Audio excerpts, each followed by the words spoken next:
नमस्कार दोस्तों। आज हम निबंध पे चर्चा करेंगे और निबंध पे चर्चा करने के क्रम में आज हम निबंध किस प्रकार से लिखते हैं इसको हम यूपीएससी में अच्छा स्थान प्राप्त किए रवि कुमार सिहाग जी की कॉपी से सीखेंगे कि किस प्रकार से हम एक बेहतर निबंध लिख सकते हैं। इसमें हम इन बातों को ध्यान रखेंगे कि हमारा जो मेन फोकस होगा वो यूपीपीएससी के एग्ज़ाम पे होगा कि किस प्रकार से हम यूपीपीएससी के एग्ज़ाम के लिए एक बेहतर निबंध लिख सकते हैं। इस कॉपी को देखने के बाद मुझे पूरा विश्वास है कि आपको ये तो पता चल जाएगा कि एक अच्छा निबंध होता क्या है, एक अच्छा निबंध को हम लिखते कैसे हैं और एक अच्छे निबंध के लिए अप्रोच क्या होती है। इस निबंध को आप जब एनालाइज करेंगे, साथ ही साथ मैं इस पर कुछ महत्वपूर्ण रणनीतियों की भी चर्चा करूँगा कि एक अच्छा निबंध होता क्या है। तो पहले हम ये कॉपी को एनालाइज करने से पहले आपको हम कुछ बहुत ही बेसिक चीज़ें बता दें जिनको आपको जानना बहुत ज़रूरी है। पहली बात तो आपको पता है कि निबंध के लिए कोई निर्धारित पाठ्यक्रम या सामग्री तो होती नहीं है। आप जब जीएस पढ़ते हैं और जब निबंध पढ़ते हैं तो दोनों की कॉपी में बहुत डिफरेंसेस होता है। जो जीएस होता है उसमें आपने क्या क्या चीज़ें पढ़ी, एकदम बिल्कुल किताबी ज्ञान आप लिख देते हैं। लेकिन जब आप निबंध लिखते हैं, निबंध का मतलब होता है जिसमें कोई बंधन ना हो, यानी कि आप किसी एक चीज़ में बंध कर किसी चीज़ को ना लिखें। आपकी जो भावनाएं हैं उसको स्वतंत्रतापूर्वक आप अपने कॉपी में बहुत ही व्यवस्थित रूप से आप लिखें। क्योंकि जब यहाँ पे आपका निबंध की कॉपी का मूल्यांकन होता है तो ये बहुत ही व्यक्तिपरक होता है। क्योंकि कहने का सेंस ये है कि भाई अगर आपने को एक निबंध में लिखने को दे दूँ, सपोज दैट अगर मैं आर के सिलेबस की बात करूँ तो उसमें कुछ बहुत ही महत्वपूर्ण निबंध के टॉपिक मिलते हैं, जैसे शिक्षा हो गया, स्वास्थ्य हो गया, गरीबी हो गया, पर्यावरण हो गया। ये बहुत ही इंपॉर्टेंट टॉपिक होते हैं। अगर इस पे आपको निबंध लिखना होगा, अगर मैं लिखूंगा या आप लिखेंगे या कोई थर्ड व्यक्ति लिखेगा, तो सबकी लेखन शैली और लेखन में बिल्कुल डिफरेंस होगा। लेकिन अगर हम जीएस की बात करेंगे, सपोज दैट अगर ये क्वेश्चन आ जाए कि महान्यायवादी की शक्तियों का आलोचनात्मक मूल्यांकन कीजिए, मुझे विश्वास है कि इसमें 95% लोगों का आंसर एज इट इज़ मिलता जुलता रहेगा। क्योंकि वो एकदम बिल्कुल कॉन्सेप्चुअल फैक्चुअल बेस पे हम लिख देंगे कि ये चीज़ें हैं। लेकिन निबंध में क्या आता है, किसी का बंधन तो होता नहीं है, आपको जो ज्ञान होता है उसी के आधार पे लिखते हैं। यही कारण है कि एक ही व्यक्ति द्वारा अलग अलग वर्षों में इस प्रश्न में जो प्राप्त अंक हैं उसमें बहुत अधिक भिन्नता होती है। आप उक्तियाँ उदाहरण का अधिक से अधिक प्रयोग करें, व्याकरण की शुद्धता पर ध्यान दें, पैराग्राफ बनाकर लिखें। पैराग्राफ कोशिश करें कि बहुत ज़्यादा बड़ी भी ना लिखें, लेकिन ये लिखें कि 2 ही 3-4 लाइन का हो, लेकिन बहुत ही प्रभावी आपका पैराग्राफ हो। और व्याकरण की जो अशुद्धियाँ जैसा मैंने बताया उससे बचने की कोशिश करें, ठीक है। साथ ही साथ जो इम्पॉर्टेंट कंटेंट है आपका उनका अधिक से अधिक प्रयोग करें। सरकारी अगर कोई डाटा आपके पास है उस समय उसका प्रयोग करें। इन सब चीज़ों को लिखकर आप एक अच्छा निबंध लिख सकते हैं। और निबंध एक अच्छा तभी हो सकता है कि आप जब कोई चीज़ पढ़ें तो उसको पढ़ने से ज़्यादा समझने पर ध्यान दें। अगर आप किसी चीज़ को समझते हैं तो डेफिनेटली आप एक अच्छा निबंध लिख सकते हैं। ऐसे कहते हैं कि वो आपको पता होगा कि भवानी प्रसाद मिश्रा जी की एक लाइन है कि कुछ कुछ लिख के सो, कुछ पढ़ के सो, तू जिस जगह सवेरे उस जगह से बढ़ के सो। कहने का मतलब ये है कि पढ़ने लिखने और चर्चा करने और मनन करने की आदत बनाएं और इसे विकसित करते रहें। इससे आप एक बेहतर निबंध लिखने में सक्षम होंगे। दोस्तों, इन सब बातों को ध्यान रखते हुए अब हम रवि कुमार सिहाग जी की कॉपी को देखेंगे और समझने की कोशिश करेंगे कि एक अच्छा निबंध कैसे हो सकता है। और जो बातें मैंने बताई हैं आप खुद ही महसूस करेंगे कि जो बातें मैंने बताई हैं वो आपको इन्हीं कॉपी में देखने को मिलेगी। तो आइए इनके निबंध को हम देखते हैं। अब इसमें हम पहला निबंध देखेंगे। तन के भूगोल से परे एक स्त्री की मन की गांठें खोलकर कभी पढ़ा है तुमने। अब तन के भूगोल से परे, तन का मतलब आपको पता है शरीर होता है, बॉडीज होता है। आप इसमें लिखा है have you ever looked beyond a women's body to understand. तो कहने का मतलब तन के भूगोल से परे एक स्त्री के मन की गांठें खोल कर कभी पढ़ा है तुमने, यानी उनके मन में क्या रहता है। या फिर जैसे होता नहीं है कि अगर हमने एक स्त्री को देखा तो हमारे सामने अगर हम एक स्त्री को देखते हैं तो हमारे जो हमारा माइंड है उसमें बस एक चीज़ क्रिएट होती है। अगर किसी ने कहा कि कोई स्त्री आ रही, कोई लड़की आ रही, तो हमारे हमारे माइंड में एक क्रिएट होता है। हमारे माइंड में ये क्रिएट ही नहीं होता कि एक व्यक्ति आ रहा है कोई, हमारे माइंड में एक जेंडर क्रिएट होता है कि इस जेंडर का व्यक्ति आ रहा है। ना, तो उनके हम बॉडी फिगर से, उनकी इसी चीज़ों से उनको हम भापने की कोशिश करते हैं, जो कि गलत है। और वही इस निबंध में पूछ भी रहा है कि हम उनकी जो मन में उठे जो विचार हैं, जो उनके भाव हैं, उनको हम नहीं समझते हैं। सिर्फ और सिर्फ उनको अगर हम एक प्रकार से देखते हैं तो उनको एक शारीरिक रूप से हम देखने की कोशिश करते हैं। आइए देखते हैं कि किस सेंस में सर ने लिखा हुआ है। दोस्तों, ये पहला निबंध देखते हैं हम। तन के भूगोल से परे एक स्त्री की मन की गांठें खोल कर कभी पढ़ा है तुमने? अब देखिए सर ने कितना अच्छा पंक्ति से स्टार्ट करने की कोशिश की है।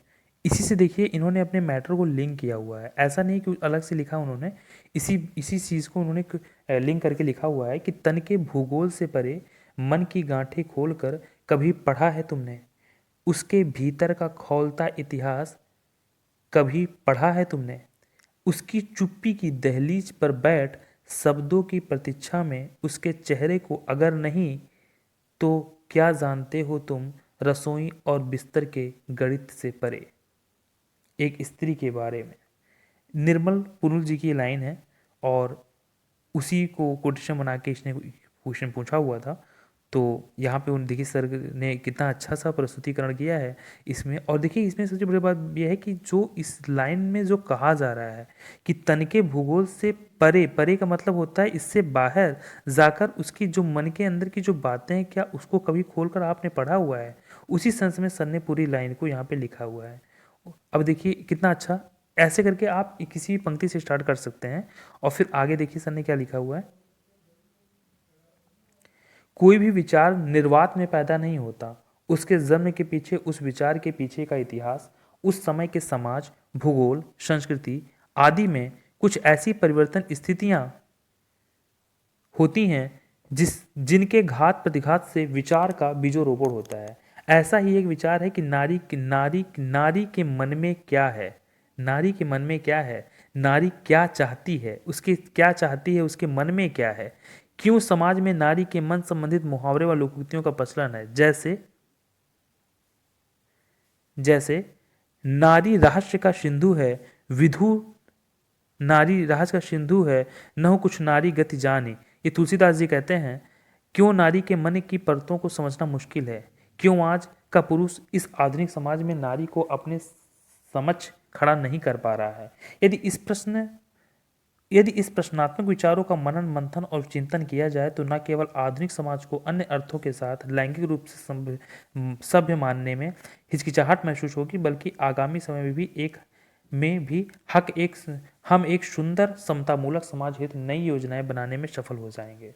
देखिए सर ने इतने सारे यहाँ पे अभी क्वेश्चंस किए हुए हैं कि ये सब चीज़ें क्या हैं। अभी देखिए उसका एक्सप्लेनेशन आगे बहुत अच्छे से करते हैं सर। उपयुक्त प्रस्तावना की पंक्तियों के द्वारा हम सबसे पहले यह समझने का प्रयास करेंगे कि क्यों नारी या स्त्री शब्द को उच्चारित करते हुए हमें एक मनुष्य का नहीं बल्कि शारीरिक रूप से भिन्न मूर्ति का एहसास होता है। देखिए कितना अच्छी लाइन उन्होंने लिखा हुआ है कि जब नारी शब्द हम अपने जहन में आता है या कोई भी हमारे को बोलता है इस प्रकार से, तो हमारे हमारे जब मन में ऐसे विचार आते हैं तो हमें एक मनुष्य का बोध नहीं होता है, बल्कि शारीरिक रूप से भिन्न एक मूर्ति का एहसास होता है। ये बहुत अच्छी लाइन लिखी है।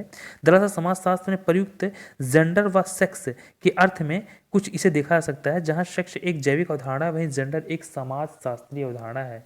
जब एक भिन्न शारीरिक क्रांति होने के आधार पर अमुक वर्ग के लिए भिन्न मानक निर्धारित करते हैं तो इसे लैंगिक पूर्वाग्रह कहा जाता है। लैंगिक पूर्वाग्रह कहा ही जाता है। उदाहरण के लिए नारी का कार्य है घर की प्रतिष्ठा बढ़ाना, बच्चों का लालन पालन करना, अपने पति की सेवा करना इत्यादि। आगे चलकर इन्हीं पूर्वाग्रहों में पितृसत्तात्मक, पितृस्थानिकता और पितृवंशिता जैसी अवधारणाएं विकसित हुई हैं, जो आज की नारी समस्या की मूल जड़ें हैं। क्यों मूल जड़ें हैं? क्योंकि भाई जब ये चीज़ें हमारे हमारे समाज में विकसित हुई हैं तो उससे क्या हुआ कि नारी का कहीं ना कहीं शोषण ही हुआ है ना। क्योंकि नारी का मतलब हमने एक शारीरिक रूप से मूर्ति समझा है और उससे बियॉन्ड तो समझा नहीं। उनकी मन में क्या है वो हमने समझने की कोशिश ही नहीं की है।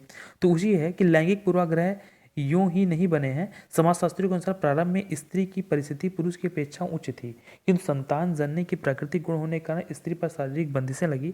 अपनी संतान के लालन पालन की जिम्मेदारी में सुरक्षा का कार्य पुरुषों के हाथ में आया।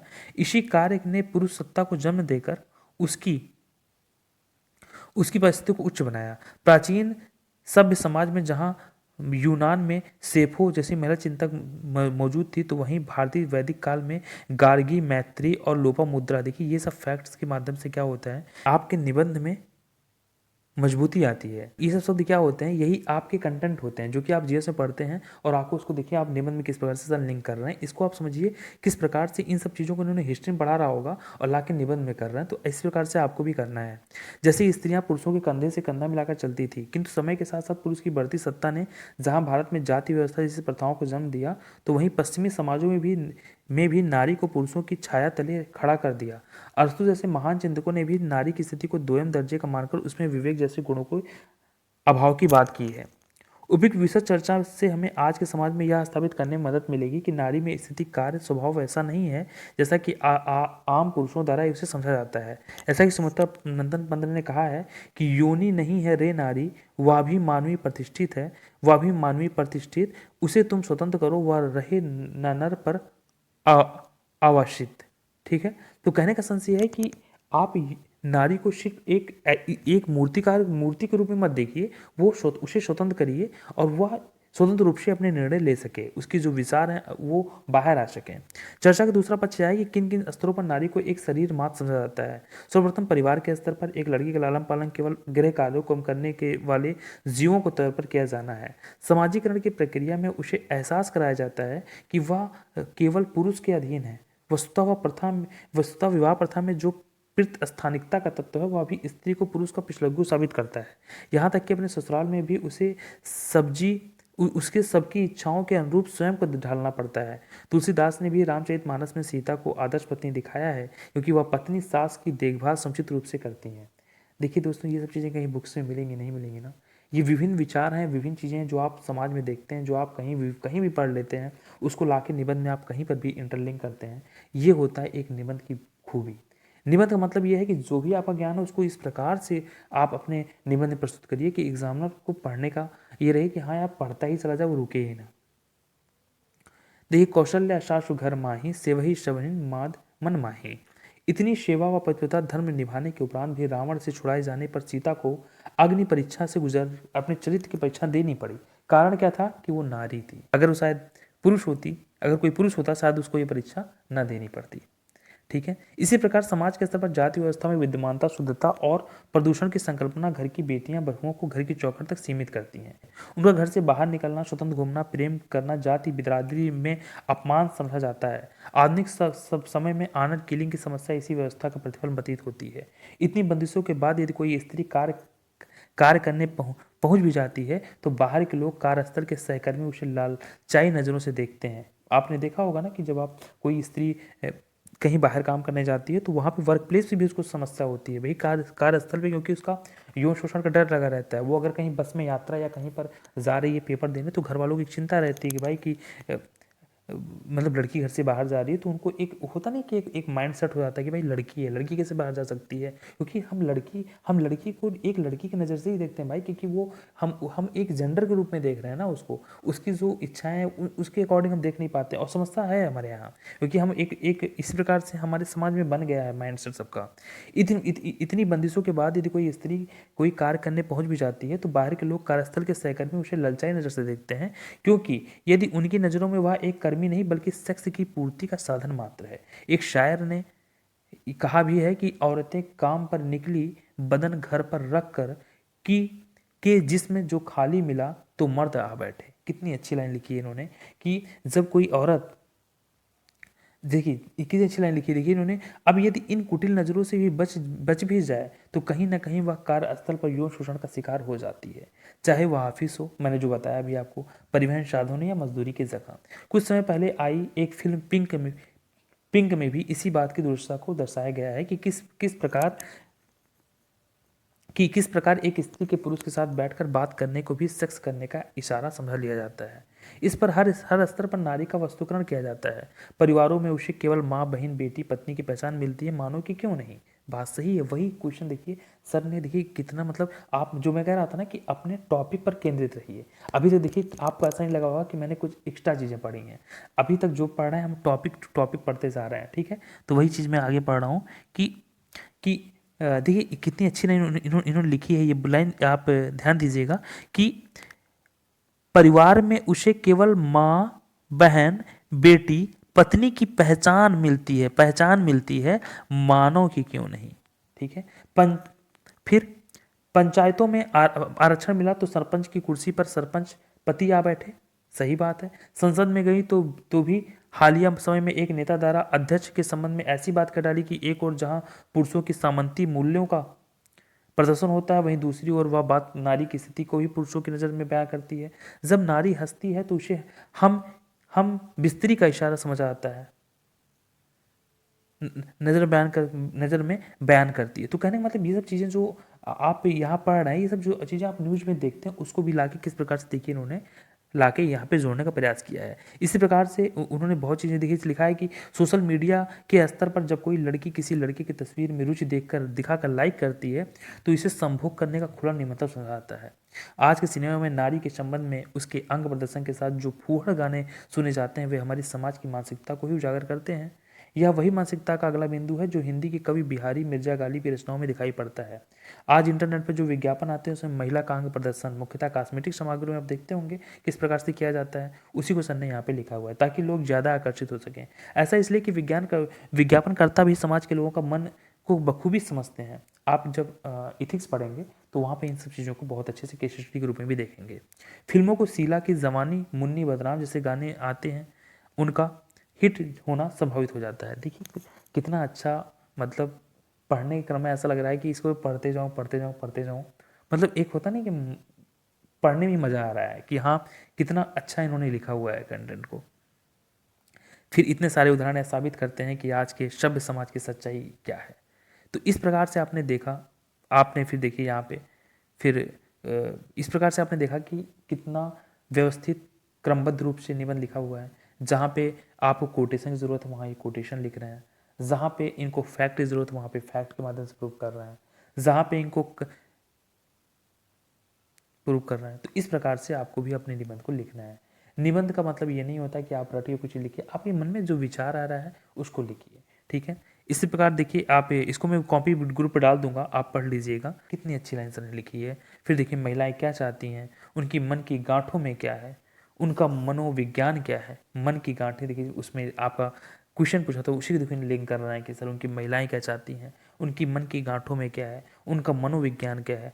इन सभी सवालों के जवाब को ढूंढने का प्रयास करेंगे तो अनेक विचार सामने आएंगे। पुरुषों का जवाब उनके अनुरूप होगा, एक निरक्षर महिला का जवाब अलग होगा तो एक पढ़ी लिखी साक्षर महिला का जवाब इनसे हटकर होगा। इसी प्रकार से आप देखेंगे बहुत चीज़ें उन्होंने लिखा हुआ है। आप एक बार इस कॉपी को मैं ग्रुप पे डालूंगा और आप इसको पढ़ने की कोशिश करिएगा, देखिएगा किस प्रकार से एक अच्छा निबंध लिखा जाता है। फिर यहाँ देखिए उन्होंने आर्टिकल 42 का भी जिक्र किया हुआ है। देखिए आप यहाँ कुछ भी यूज कर सकते हैं। आर्टिकल 42 की तरह उन्होंने संतान जन्म देने के संबंध में सुविधाएं मिले तो अनुच्छेद 39 की तरह समान कार्य के लिए समान वेतन मिले। वे चाहती हैं कि हर नागरिक औरतों के सील का अपमान न करे। यशपाल ने अपने उपन्यास दित्या में चरित्र दिया दिव्य के माध्यम से यही कहलवाया है कि नारी अनन्यो नाश्रय चाहती हैं। तुलसीदास ने भी कहा है कि कति विधि सृजी नरी नारी जगमाही पराधीन शपवे हु सुख नाही। इसी प्रकार किसी महिला के ये स्त्री स्वप्न या अधिकार तभी पूरे होंगे जब वह केवल महिला संस्कृति की तरह राह पर हमें आगे बढ़ने होगा, बल्कि पुरुषों में भी नारी के प्रति संवेदना के तलों का समावेश करना होगा। तो दोस्तों इस प्रकार से आप देखिए किस प्रकार से इन्होंने बेहतर लिखा है और लास्ट में उन्होंने एक उक्ति के माध्यम से अपने निबंध को खत्म करने की कोशिश की है कि इस नदी में ठंडी धार आती तो है, नाव जर्जर ही सही लहरों से टकराती तो है, कहीं से एक चिंगारी ढूंढ लाओ मेरे ए दोस्त, इस दिए में तेल से भीगी बाती तो है। तो दोस्तों आपने देखा किस प्रकार से रवि शिहाग जी ने एक बेहतर निबंध लिखा है। इस कॉपी को मैं अपने ग्रुप में डाल दूंगा, एक बार आप अपने अकॉर्डिंग पढ़िएगा और आपको लगेगा जो उक्ति इसमें इंपॉर्टेंट है उसको आप अपने नोट्स में नोट करिएगा और समझने की कोशिश करिएगा कि निबंध लिखा कैसे जाता है। लेकिन निबंध कोई एक फिक्स फॉर्मेट नहीं है दोस्तों कि आप कहीं कोई किसी कोर्स ज्वाइन करेंगे वहाँ से लिख लेंगे, नहीं। अगर आप अच्छे से जीएस पढ़ रहे हैं तो मुझे उम्मीद है कि आप फैक्चुअल लेवल पे तो कभी परेशान होंगे ही नहीं। और अगर आप थोड़ा करंट से टॉपिक को लिंक कर रहे हैं प्लस मैं आपसे एक पत्रिका का नाम लेना चाहूँगा, योजना मैगजीन है, उसको आप ले लीजिए, वो बेहतर रूप से लिखी गई है। साथ ही साथ निबंध के लिए मैं 1-2 बुक आपको रिकमेंड करूँगा, इसके बाद उस पे बनाऊँगा मैं वीडियो कि किस प्रकार से आपका निबंध एक बेहतर हो सकता है। मैं फिर से किसी नए टॉपिक के साथ आपसे जल्दी मुलाकात करूँगा। तब तक के लिए दोस्तों, नमस्कार।